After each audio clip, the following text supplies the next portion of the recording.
Hi everybody, welcome back to the Claremont Classic Garage. What do you know? The Claremont Classic Garage box of odd jobs is full again. That's like the third time this week. Man, it's hard to keep up around here. Anyway, let's get to work.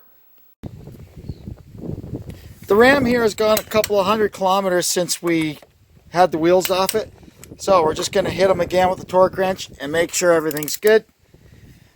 These ones go up to 130.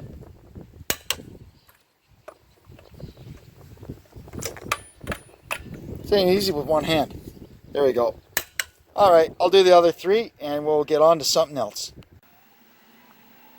I got this cool fuel pressure tester. It was on sale at Princess Auto. So we're going to open it up and see what we got here.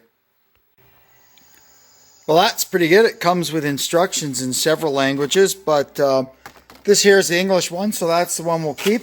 These ones can go in the blue box. That can recycle. So not much to it really. It's a gauge. That's your pressure release, right? And then this is an adapter. This fitting itself will fit most cars, and the odd one, you need this one to fit. So that's cool. I'm going to try and find a little container that this will all go in, and I can put it in my tune-up toolbox. Well, I'd say that fits in there nicely. And here's Kevin's tech tip of the day. Anytime you get the chance, take your wife to Boston Pizza for dinner and make sure that she gets something that there's no way in hell she can eat in one sitting. Then you're going to get one of the nice Boston Pizza takeout containers to bring her leftovers home. And let me tell you, these things are awesome.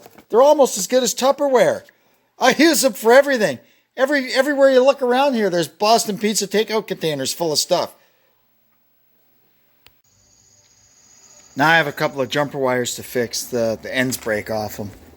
I'm going to try and fix them a little differently this time so they don't break as easily. There, we'll see how that lasts. I put them back together, and then I reinforced them with 2 layers of heat shrink. Let's see how that works. I thought while I was doing it, I think what I'm going to do next time, they break right where the crimp-on connector is. So what I might do next time is before I put the shrink tube on, I'm going to put a small spring over that joint, like the spring in a ballpoint pen. And that might help strengthen that joint. Anyway, we'll see how these last. You know how they say on your screwdrivers, don't use to pry or chisel? Well, I guess they mean it. I broke my screwdriver. So the easiest thing to do with this is as follows. I had all kinds of ideas of welding it or brazing it back together, and I guess I could do that, but I've got plenty of screwdrivers. So what we're going to do with this piece, throw it in here where all my drill driver stuff goes. I can throw that in a drill and drive screws with it. And then what we're going to do with the rest of it is I'm just going to take it over to the bench grinder and put kind of a tapered point on it, and we can use this as an alignment tool, you know. It'd be great for that. So I'm going to go ahead and do that now. There we go. That's how you make a broken screwdriver into a handy tool. Now I've got these 3 pairs of pliers that came in a bunch of crap I got at the auction.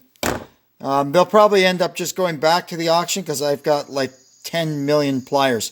But anyway, some of them are kind of sticky. So before we do that, we're going to get the old Crown Rust Spray here and see if we can free them up some. Now we've got this little tin box. It's kind of a cute box.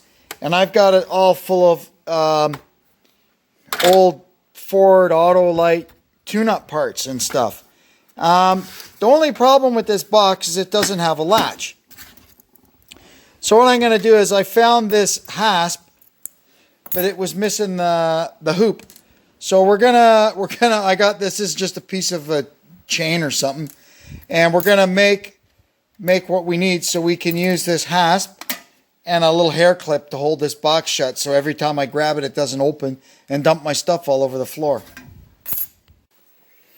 Okay, I got that all fixed up. Now I can lift this up without getting a face full of Ford fuel filters. Next up, we're gonna have a go at fixing this radiator. So it leaks here where the tank is soldered to the core. And And I tried fixing it once before, but I didn't get it hot enough and get the solder flowed in good enough, and it still leaked underneath there. So we're going to have another go at fixing it here.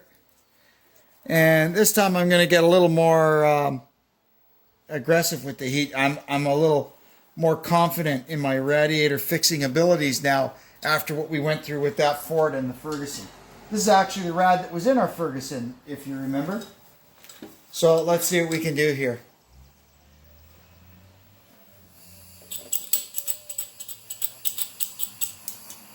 Man, I gotta get a decent torch.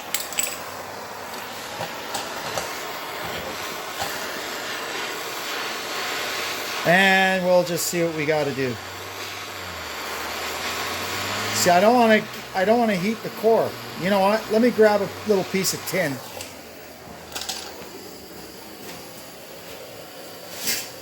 Yeah.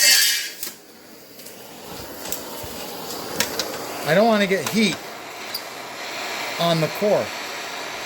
You can see the impurities coming out of it.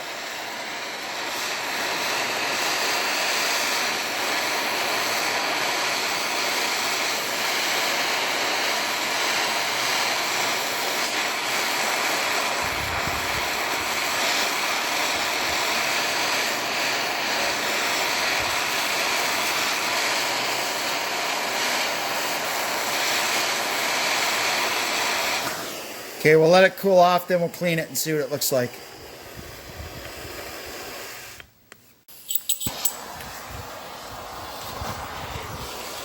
Alrighty, take two.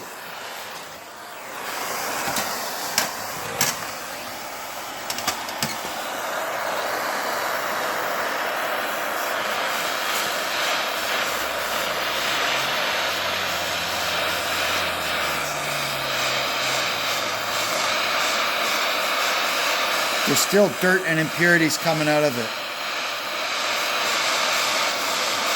So you just do this over and over again. You heat it, and then you clean it, and then you heat it, and then you clean it, and eventually you get all the nasty stuff out.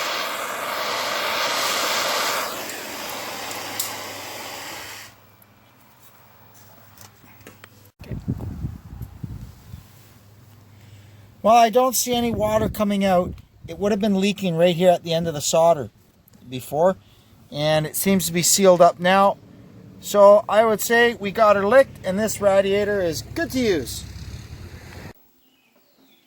Now I'm going to make a little tow chain out of some junk that I had laying around. This is how these things work. Put that through there like that. Put this through here like this. This just goes over a trailer ball or a hook that you might have on the back of your truck. And then that goes in there like that. And then you just bring it over to the vise and you just knock that through.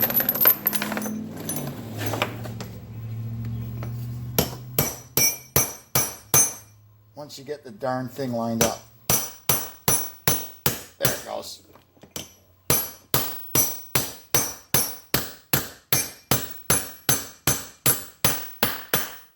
There.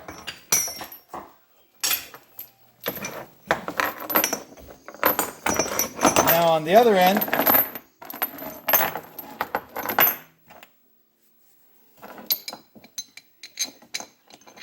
we put a grade 8 bolt through there and a locking nut, and reef that up.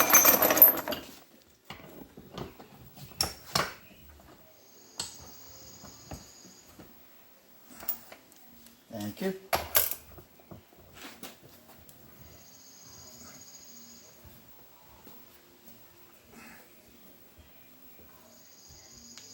Good. And then we'll just cut that off with the zip wheel.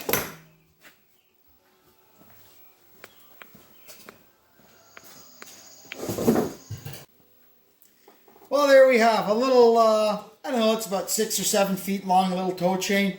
It's handy when we're moving tractors and stuff around here. Sometimes a 20-foot chain is too much. So we'll keep this and use it when we need it. And I guess that'll do it for today. We've gotten quite a few little odd jobs done. And I'm sure very soon I'll have a whole bunch more to do. Anyway, until then, thanks for tuning in, and we'll catch you next time. So long from the Claremont Classic Garage.